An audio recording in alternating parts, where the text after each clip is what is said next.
인터넷을 보다 보면 자주 눈에 들어오는 글들이 있습니다. 나이가 30대 후반, 40대 초반의 아이들이 있는데 공무원 시험 준비에 너무 늦은 것 아닌지 하는 글들입니다. 그 마음을 저는 누구보다 이해합니다. 저도 처음 시작할 때 예측할 수 없는 미래가 너무 두려웠습니다. 하지만 저와 같은 경우가 있다는 것을 이 영상을 통해 보시고 유학하나마 수험 생활을 시작할 수 있는 용기를 가지셨으면 합니다. 저는 빅5 병원 중 하나에서 20년을 넘게 중환자실에서 일을 했습니다. 너무 오래 한 병원에만 있다 보니 다른 일도 하고 싶었고 쉬고 싶었습니다. 그래서 대책 없이 퇴사하여 1년 남짓 여행도 하고 취미생활도 하며 지냈습니다. 그러다 슬슬 지겨워져 일을 해야겠다 생각을 했고 지역사회에 일을 하고 싶었지만 공무원은 싫었습니다. 그래서 차동 방문 간호사에 지원을 했고 6개월가량 일을 했습니다. 마지막 날 동장님에게 인사를 드렸는데 공무원 시험을 권유하셨습니다. 하지만 그 당시에는 부담스러워 생각도 하지 않았습니다.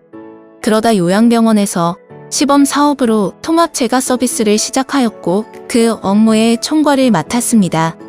사실 너무너무 힘들어서 스트레스는 극에 달했고 잠을 푹 잤던 적이 손에 꼽습니다. 그렇게 11개월 만에 사직서를 제출했습니다. 죽을 것 같았기에 어쩔 수 없는 선택이었지만 제 스스로에게 실망을 했습니다.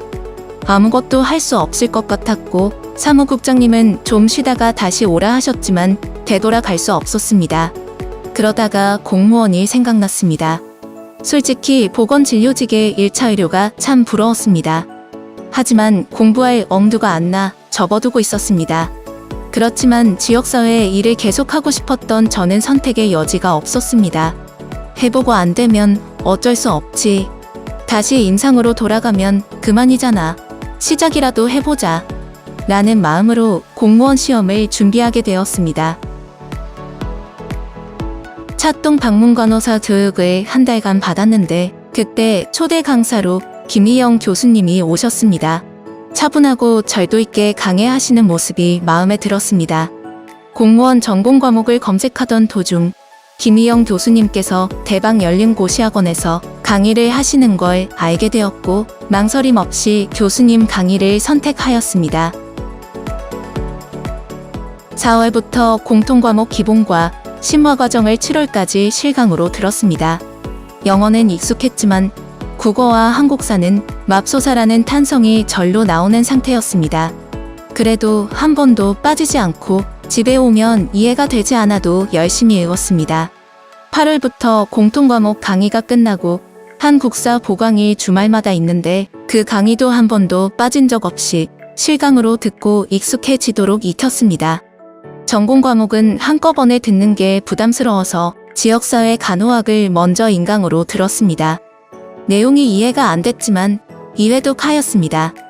그래도 이해가 안 돼서 2달 동안 기본서를 더 꼼꼼하게 읽고 한 단원 끝나면 읽는 기출문제를 풀며 정리했습니다. 그 다음 공중보건학 이론과 지역사회 간호학 기출문제풀이를 12월부터 시작했습니다.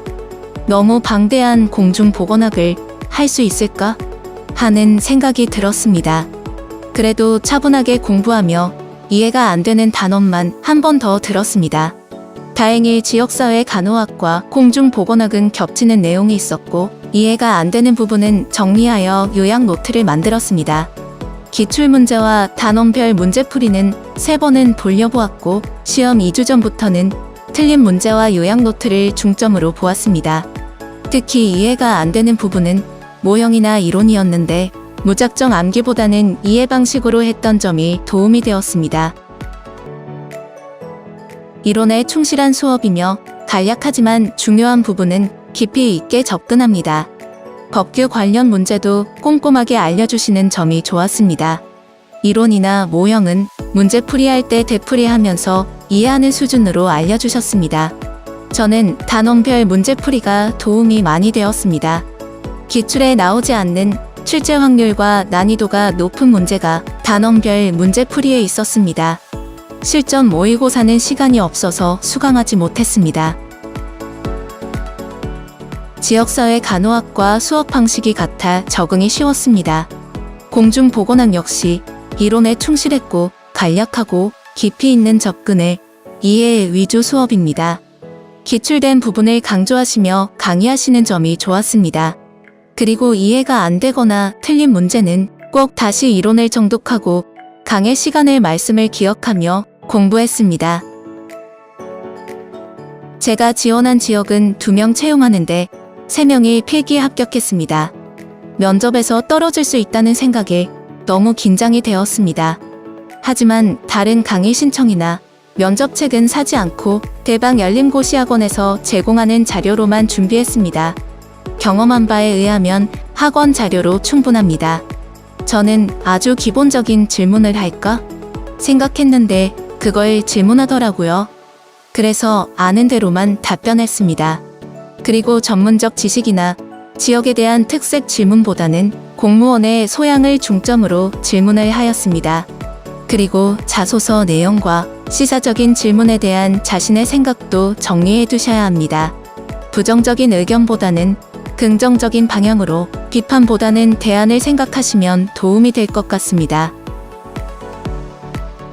저는 임상 경력이 길어 수험 생활 중에도 잡 오퍼를 몇 번 받았습니다. 그럴 때마다 그만하고 싶었습니다. 거기다 이전 직장에서 언제든 다시 오라 했기에 더 그랬습니다. 또 10월에서 12월까지는 개인적인 일로 집중을 못했고 12월 말부터는 아르바이트로 요양병원 나이트 일을 해서 더 힘들었습니다. 그래도 하루에 3-4시간, 그리고 쉬는 날은 10시간 정도씩 공부에 집중하도록 노력했습니다. 정말 공부를 못하겠는 날은 친한 친구에게 전화로 용기를 충전받고 간단하게 맥주 한잔하며 슬럼프를 극복했습니다. 저는 다른 수험생보다 나이가 있습니다. 대학교 졸업한 지도 한참 되었지요. 내용이 많이 바뀌어서 처음엔 할 수 있을까? 그런 생각만 했고 주변에서도 말렸습니다. 하지만 임상으로 돌아간다 해도 결코 개선되지 않는 문제에 철없이 병원을 그만두고 나왔던 때를 후회하며 살 것 같았습니다. 그래서 저는 포기하지 않았습니다. 나이는 중요하지 않은 것 같습니다. 이번 최고령 합격자가 58세라는 사실이 반영하고 있습니다. 저 같은 사람도 할 수 있으니 후배님들도 포기하지 마시고 꿈을 실현하셨으면 좋겠습니다.